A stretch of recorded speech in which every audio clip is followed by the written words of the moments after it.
மனதை கெடுக்கிறது தான் பிசாசுடைய வேலை. அல்லேலூயா.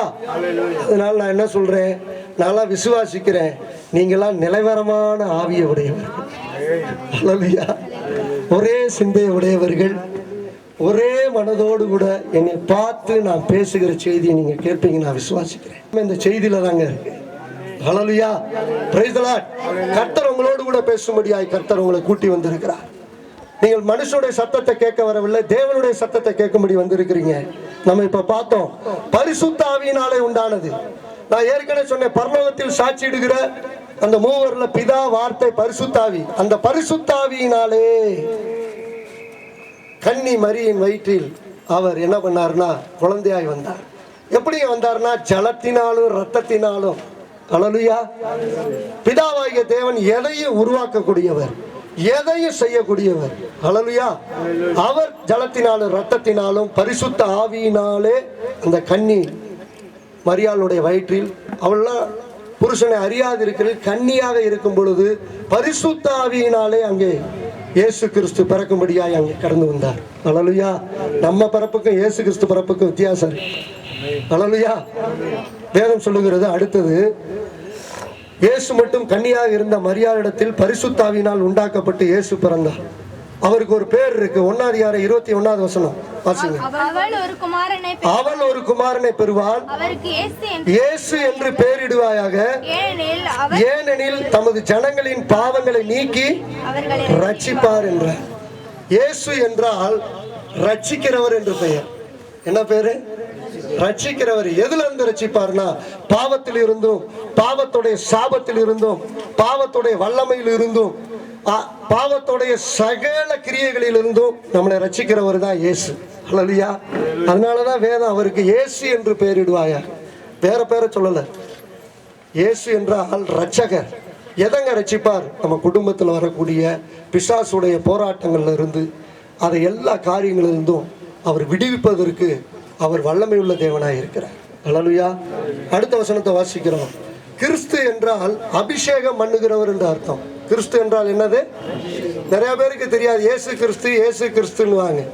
இயேசுவோட பேருக்கு அர்த்தம் ரட்சகர். கிறிஸ்து என்றால் அபிஷேகம் பண்ணப்பட்டவர் அல்லது அபிஷேகம் பண்ணுகிறவர். அல்லேலூயா. அபிஷேகம் பண்ணப்பட்டு அநேகரை அபிஷேகம் பண்ணுகிறவர். நாம் காண்கிறது கேட்கிறதுமான பரிசுத்தாவியை கிறிஸ்துவின் மூலமாய் நம்மேல் சம்பூர்ணமாக பொழிய பண்ணினார் என்று வேதம் சொல்கிறது. அல்லேலூயா. உங்க மேல எல்லாம் ஹோலி ஸ்பிரிட் வந்திருக்காருன்னா கிறிஸ்து தான் அதை வாங்கி உங்களுக்குள்ள கொடுத்திருக்கிறார். அல்லேலூயா. அல்லேலூயா. அப்ப அந்த அபிஷேகம் பண்ணப்பட்டவரை நம்மளுடைய இருதயத்துல நாம் ஏற்றுக்கொண்டு அவர் நமக்குள்ள ஆவியாய் கடந்து வருகிறார். அல்லேலூயா. ஏங்க ஆவின்னா என்னன்னு தெரியுமா? காலையில நீங்க இட்லி அவிக்கிற ஆவியை நான் சொல்லணும், அது ஆவிதான். தண்ணியை ஊத்திட்டு இட்லி அவிச்சிட்டு இட்லி எடுத்துட்டீங்கன்னா தண்ணி அப்படியே ஆவியா வரும். அது கண்ணுக்கு தெரிகிற ஆவி. நான் அந்த ஆவியை சொல்லலை. ஆவி என்றால் எனக்குள்ள ஒரு ஆவி இருக்கிறது. இந்த ஆவியிலிருந்து தான் என்னுடைய வார்த்தை வருகிறது உங்களிடத்துல. அல்லேலூயா. புரியுதா உங்களுக்கு? என் சத்தம்லாம் எங்க இருந்து வருதுன்னா, எனக்குள்ள ஒரு ஆவி இருக்கு. மனிதனை ஆவி, ஆத்மா, சரீரம் என்ற 3 பகுதிகளை கொண்ட அமைப்பாக தேவன் படைத்திருக்கிறார். அல்லேலூயா. இந்த ஆவியில நான் சத்தத்தை கூட்டுவேன், குறைப்பேன். என்கிட்ட தான் கண்ட்ரோல் இருக்கு. அல்லேலூயா. இந்த ஆவி கண்ணுக்கு பார்க்க முடியாது. என் சத்தம் எங்க இருந்து வரும்னு உங்களால பார்க்க முடியுமா? எங்க இருந்து வருதுன்னா பார்க்க முடியாது. அது ஆவியில இருந்து தான் சத்தம் வருது. அல்லேலூயா. நான் கத்திக்கிட்டே இருக்கேன், நீ ஒரு பேச்சும் கேட்க மாட்டியே, என் ஆவிலாம் போகுது அப்படின்னு மனுஷர் சொல்லுவாங்க. புரியுதா உங்களுக்கு? ஆவி என்ன ஆகுதுன்னா கத்தி கத்தி கத்தி கத்தி தாக்கு வறண்ட ஆரம்பிச்சிடும். ஆனா ஆவியை பார்க்க முடியாது. ஆனால் இந்த ஆவிக்குள்ளாய் தேவன் தன்னுடைய ஆவியை வைத்து உங்களை என்னையும் அவர் வழி நடத்துகிறவராக இருக்கிறார். அல்லேலூயா. ஒரு மனுஷனுக்குள்ள தேவனுடைய ஆவி வர வேண்டும் என்றால் அவன் ஆண்டவராய் இயேசு கிறிஸ்துவை சொந்த இரட்சகராய் ஏற்றுக்கொண்டு அவர் சிலுவையில் செய்த, அவர் தன்னுடைய பாவங்களுக்காக, என்னுடைய பாவங்களுக்காக அவர் ரத்தம் சிந்தி இருக்கிறார், என் பாவத்திற்காக அடிக்கப்பட்டார் என்று அவன் தான் காணாததை நம்பணும். நான் சொன்ன ஏற்கனவே, காண்கிறத நம்பவே தேவையில்லை. அதுதான் இருக்குல்ல. காணாததை வேதம் சொல்லுகிறது. காணாததை நம்புறது தான் விசுவாசம். அல்லேலூயா. அப்ப எனக்காக 2000 வருஷங்களுக்கு முன்பா இயேசு கிறிஸ்து கல்வாரி சிலுவையில் அவர் தன்னுடைய ஜீவனையும் இரத்தத்தையும் ஜலத்தையும் எல்லாவற்றையும் முற்றிலுமாக சிந்தி எனக்கு சிலுவையில் இருந்து ஒரு மீட்பை கொடுத்து அந்த மீட்பின் மூலமாக கர்த்தர் என்னுடைய சொந்த ரட்சகராக இருக்கிறார். என்னுடைய குடும்பத்தில் இருக்கிற சாபங்களை, என் குடும்பத்தில் பிசாசானவன் கொண்டு வருகிற எல்லா விதமான கட்டுகளையும், எல்லா விதமான பில்லி சூனிய கட்டுகள், பாவங்கள் நிமித்தம் வரக்கூடியது, மூதையார் பாவம் நிமித்தம் வர்றது, சந்ததி சந்ததியாக வரக்கூடிய பாவங்கள் எல்லாவற்றையும் உடைப்பதற்கு இயேசு உங்களுக்குள்ள இருந்தாலே போதும். ஹல்லேலூயா, ஹல்லேலூயா, ஹல்லேலூயா. பெரிய வெடியை போடுறாங்க அணுகுண்டெல்லாம் பாருங்க, திரி சின்ன திரி தான். உள்ளே என்ன பண்ணியிருப்பாங்கன்னா, இவ்வளோ தண்டி தீபாவளிக்கெல்லாம் வெடிப்பாங்க, இவ்வளோ தண்டி மருந்து தான் உள்ளே இருக்கும். வண்டியை ஓட்டிகிட்டு போக முடியாது, காதை என்ன ஆயிரும், டமால் அடிக்கும். அது மாதிரி இயேசுவை நீங்கள் ஏற்றுக்கொண்டு உங்கள் ஆவியில் இயேசு இருந்தாருன்னா, உங்களுக்கு எதிராக நான் சொல்கிறேன், எத்தனை விதமான போராட்டங்களை பிசாசு கொண்டு வந்தாலும் இயேசு உள்ளே இருந்து எல்லா காரியங்களையும் அவர் டமால்னு தகர்த்தெறிவார். ஹல்லேலூயா. இயேசு இருந்துச்சுன்னா உங்க ஆவியை யாரும் ஒன்றும் செய்ய முடியாது. ஹல்லேலூயா. இயேசு இல்லாதவங்களுக்கு தான் அதிக பயம் வரும். எதிர்காலத்தை குறித்த பயம், எதிர்காலத்தை குறித்த நம்பிக்கை இல்லா தன்மை, நம்ம எப்படி வாழ போகிறோம், எப்படி நம்ம இந்த உலகத்தில் வாழ போகிறோம், பல மனிதர்களுடைய இடைப்பாடு இருக்குது என்று பயப்படுவாங்க. ஆனால் இயேசு உள்ளே இருக்கும்போது ஒரு மனுஷன் என்ன பண்ண மாட்டான் சொல்லுங்க, பயப்பட மாட்டான். வேதம் சொல்லுகிறது, உலகத்தில் இருக்கிறவனை காட்டிலும், உலகத்தில் இருக்கிறவன் பிசாசு, அவனை காட்டிலும் உங்களில் இருக்கிறவர் பெரியவர் என்று வேதம் சொல்லுகிறது. ஹல்லேலூயா, ஹல்லேலூயா. அவர் நமக்குள்ள இருந்தாருன்னா வேதம் சொல்லுகிறது, பயமுள்ள ஆவியை கொடாமல் பலமும் அன்பும் தெளிந்த புத்தியுள்ள ஆவியை கொடுத்திருக்கிறார். அவர் பரிசுத்த ஆவியினால் உண்டாக்கப்பட்டதுனாலதான் பிதாவுடைய ஆவியை வாங்கி பரிசுத்த ஆவியோடைய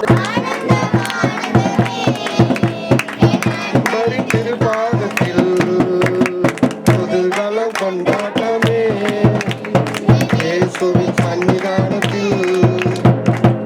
ஹல்லேலூயா. முதல் மனுஷனாகிய ஆதாம் ஏவாளும் தேவனுடைய சாயலின்படி உண்டாக்கப்பட்டார். அவர்கள் தேவனுடைய வார்த்தைக்கு கீழ்ப்படியாதனால பாவம் உலகத்தில் வந்தது என்று வேதம் சொல்லுகிறது. ரோமர் 5ஆம் அதிகாரம் 12வது வசனம்.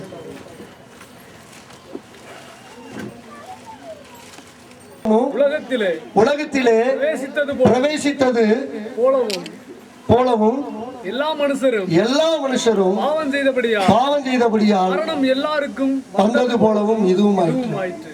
ஹல்லேலூயா. முத மனுஷனை படைச்சப்ப மனு வர்க்கத்தை அவன் மரித்து போகணும்னு சொல்லி கடவுள் படைக்கல. ஹல்லேலூயா. அவன் பூமியில நீண்ட காலம் வாழ வேண்டும் என்று சொல்லி அவனை ஒரு உயர்ந்த நோக்கத்தோடு கூட படைத்தார். அந்த மனிதன் தேவனுடைய வார்த்தைக்கு கீழ்ப்படியாம போய் பிசாசு, அந்த ஏதான் தோட்டத்துல சர்ப்பத்திலிருந்து பிசாசு பேசின அந்த சத்தத்தை கேட்டு அவன் தேவன் ஒரு காரியத்தை செய்யும்படி சொல்லியிருந்தார், அந்த காரியத்தை அவன் செய்யாததுனால எப்ப அவன் ஆவியில பிசாசுடைய சத்தம் கேட்டுச்சோ அதோடு அவன் என்ன ஆயிட்டானா, பாவத்துடைய வல்லம் அவனுக்குள்ள வந்துருச்சு. ஹல்லேலூயா. ஏவாளுக்குள்ள அந்த வந்தது அப்படியே ஆதாமுக்குள்ள வருது. வந்தவொடனே என்ன நடக்குது தெரியுமா? வாசிப்போம் எல்லாரும் ஆதியாகமம் புஸ்தகம். பிசாசு சத்தம் வந்தால் உங்களுக்கு என்னென்ன சத்தம் உள்ள கேட்குன்னு சொல்கிறேன். உங்களுக்குள்ள இந்த கேட்குற இந்த சத்தத்துக்கெல்லாம் பின்னணியில் நான் இப்போ சொல்லுவேன், இதெல்லாம் உங்களுக்கு காணப்படுதுன்னா அதுக்கு பின்னணியில் யார் இருக்காருன்னு நான் சொல்கிறேன்.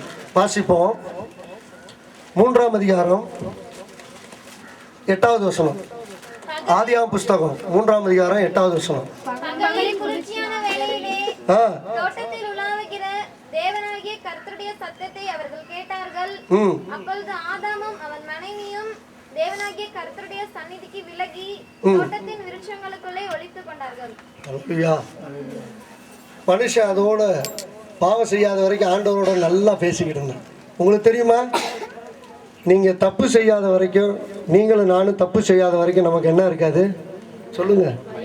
பயம் இருக்காது. ஸ்கூலுக்கு 9 மணிக்கு உள்ளே போயிட்டோம்னா நம்ம நீதிமான். 9:10 போய் கேட்டில் இருந்தால் பிள்ளைகள்லாம் குற்றவாளியா நிற்கும். உள்ள பயம் வச்சுடா உருதா. உள்ள ஒரு தவறுதல் நடந்துருச்சு. 9 மணிக்குள்ளே போனால் சரி, 9:10 போனால் தவறு. உடனே உள்ள என்ன வந்துடுது? பயம் வந்துடும். எனக்கு அன்பானவர்களே, இந்த உலகத்தில் தேவனுடைய வார்த்தையை கேட்டு அதன்படி செய்ய ஆரம்பிச்சிட்டோம்னா உங்களுக்குள்ள பயம் வராது. பலமுள்ள ஆவி உங்களுக்குள்ள கிரியை செய்யும். ஹல்லேலூயா, ஹல்லேலூயா. அவங்களுக்கு முதல்ல தேவனுடைய சத்தத்தை அவங்க என்ன பண்ணாங்க, கேட்டும் அதன்படி நடக்காதனால இப்போ ஆண்டவர் மறுபடியும் பேச வர்றாரு.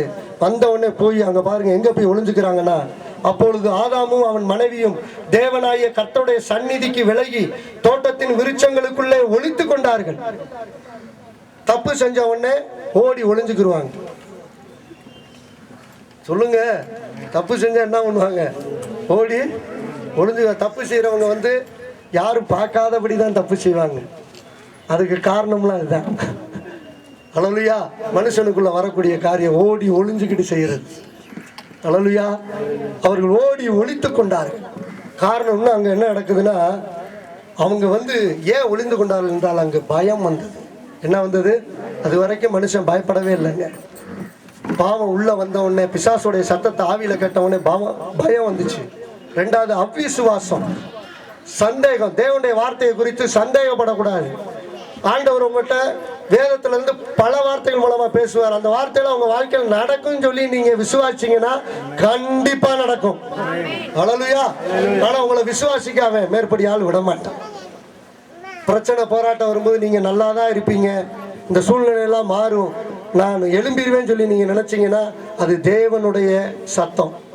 இல்லை, நீ அவ்வளோதான், உனக்கு யாருமே இல்லை, உன் வாழ்க்கை இப்படி தான் இருக்கும், நீ இனிமேல் எப்படி இருக்க போகிற, உன் வாழ்க்கையில் இப்படி தான் பல பிரச்சனை வரும், பலவிதமான கஷ்டம் வரும், பலவிதமான வியாதி வரும், நீ ஒன்றுமே செய்ய முடியாது, எவ்வளவு சம்பாதிச்சாலும் எல்லாம் வீணாக போகுதுன்னு சொல்லி உங்களுடைய உள்ளத்தில் ஒரு சவுண்டு கேட்டுச்சுன்னா அது பிசாசுடைய சத்தம்.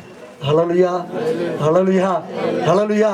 வேதம் சொல்லுகிறது, இயேசு கிறிஸ்து ஜீவனை கொடுத்து நம்மளை வாழ வைக்கும்படி இந்த பூமியில் மனுஷனாய் பிறந்தார். ஹல்லேலூயா, ஹல்லேலூயா. பாவத்தினாலதான் என்ன வருது சொல்லுங்க? மரணம் வந்துச்சு. பாவம் செஞ்ச உடனே ஆண்டவர் சொன்னாரு, நீ புசிக்கு நாளில் சாகவே சாவாய். அப்ப பாவத்துல இருந்து மன்னிப்பு கிடைச்சிருச்சுன்னா மரணம் கிடையாது. என்ன கிடைக்கும்? ஜீவன் உண்டாகும். ஹல்லேலூயா. இயேசுவை ஏற்றுக்கொண்டால் சரீர மரணம் எல்லாரும் மரிக்கிறோம். இந்த மண்ணுனால உண்டாக்கப்பட்டதுனாலதான் மண்ணுக்கு போகுது. ஏன் இந்த சரீரத்தை மண்ணுனால ஆண்டவர் படைச்சாருன்னு தெரியுமா? சொல்லுங்க யாராவது. இல்ல, மண்ணுனால எதுக்கு இந்த சரீரத்தை ஆண்டவர் படைக்கணும்? என்ன பாஸ்டர் இப்படி கேள்வி கேட்டீங்க, நான் எப்படி சொல்றேன்? ஏன் மண்ணுனால படைத்தாரு தெரியுமா? இந்த மண்ணுல விளையிற எல்லா பழங்கள், காய்கறிகள், எல்லா விதைகள் எல்லாமே மண்ணுல இருந்து விளையிறதுனால தான் நமக்கு செட் ஆகுது. புரியுதா உங்களுக்கு? ஹல்லேலூயா. மண்ணுல இருந்து தான் தண்ணி வருது, போர் போட்டு தண்ணி வருது, நம்ம உடம்புக்கு செட் ஆகுது. மண்ணுல இருந்து விளையிறது தான் எல்லாமே நம்ம உடம்புக்கு செட் ஆகுது. உங்களுக்கு தெரியுமா, விண்வெளிக்கு போகணும்னு வைங்க, விண்வெளிக்கு போகணும்னா இந்த ட்ரெஸ்ஸு கிடையாது. இந்த ட்ரெஸ்ஸோட நீங்கள் சுடிதாரோட சேலையோட எல்லாம் போய் உங்களை எல்லாம் ஏற்றி விண்வெளிக்கு கொண்டு போக மாட்டாங்க. அங்கே போகணும்னா அதற்குரிய ட்ரெஸ்ஸே வேறு.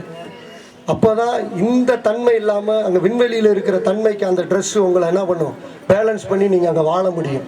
ஹல்லேலூயா. அப்போ மண்ணில் வாழணும்னா, மண்ணுக்குரிய தன்மை அவனுக்கு வேணும்னா மண்ணிலிருந்தே எடுத்து இவனை படைச்சிருவோம்னு சொல்லி ஆண்டவர் தீர்மானம் பண்ணார். ஹல்லேலூயா, ஹல்லேலூயா. இப்போ என்ன நடக்குது தெரியுமா? மண்ணுக்கு நம்ம போகும்போது மரித்தவொடனே என்ன சொல்லுவான்? ஐயோ போயிட்டீங்களேன்னு சொல்லுவோம். என்ன சொல்லுவான்? ஒரு டெட் பாடியை பார்த்து போயிட்டீங்களேன்னா எங்கே போயிட்டாரு? அவரு தான் அங்கே தான் முழுசாக படுத்து கிடக்குறாருல, கண்ணு காது எல்லாத்தோட தான் முழு உருவமாக தான் இருப்பான். எங்கே அப்படின்னா அவர் ஆவி வெளியே கிளம்பிருச்சு. ஹல்லேலூயா, ஹல்லேலூயா. அப்போ நம்மளுடைய சரீரம் ஒரு நாள் மரிக்கும், நம்ம ஆவி என்ன பண்ணிடும்? ஜீவனோடு கூட இயேசு கிறிஸ்துவை ஏற்றுக்கொள்ளும் பொழுது பாவத்திலிருந்து விடுதலை, அடுத்தது மரணத்திலிருந்து விடுதலை. வேதம் அப்படிதான் சொல்லுது. பாவத்தை மன்னிச்சுட்டாருன்னா அடுத்து மரணமே கிடையாது. நான் சொல்றது சரீர மரணம் அல்ல, ஆத்மா மரிக்காது, ஆவி மரிக்காது. ஹல்லேலூயா. 3 விதமான மரணம் இருக்கு. சரீர மரணம், ஆத்மா மரணம், நித்திய மரணம். நம்மளுடைய சரீரம் மரிக்காம இருப்பதற்காக தான் இயேசு ஒரு காரியத்தை செய்தார். ரோமர் 8:2. கிறிஸ்து இயேசுவினாலே ஜீவனுடைய ஆவியின் பிரமாணம் என்னை பாவம், மரணம் என்பவைகளின் பிரமாணத்தில் நின்று விடுதலை ஆக்கிட்டு. ஹல்லேலூயா. கரங்களை தட்டி ஆண்டவருக்கு நன்றி சொல்லுங்க. சாதாரண மேட்டர் இல்லைங்க. பாவத்திலிருந்து விடுதலை ஆயிட்டா மரணத்திலிருந்து விடுதலை. அதான் வேதம் சொல்லுது. அது என்னன்னு தெரியுமா? இயேசு கிறிஸ்துனுடைய ஜீவனுள்ள ஆவியின் பிரமாணம். அவர் இன்றைக்கும் உயிரோடு கூட இருக்கிறார். ஆவியார். அவர் ஆவியா இருக்கிறதுனால தான், உயிரோடு இருக்கிறதுனால தான் அவருடைய ஆவியின் பிரமாணம் உங்களுக்குள்ள வந்து அவர் ஏற்றுக்கொள்ளும் போது அவருடைய ஆவி உங்களுக்குள்ள கடந்து வருவதனால உங்களுக்குள்ளாய் மரண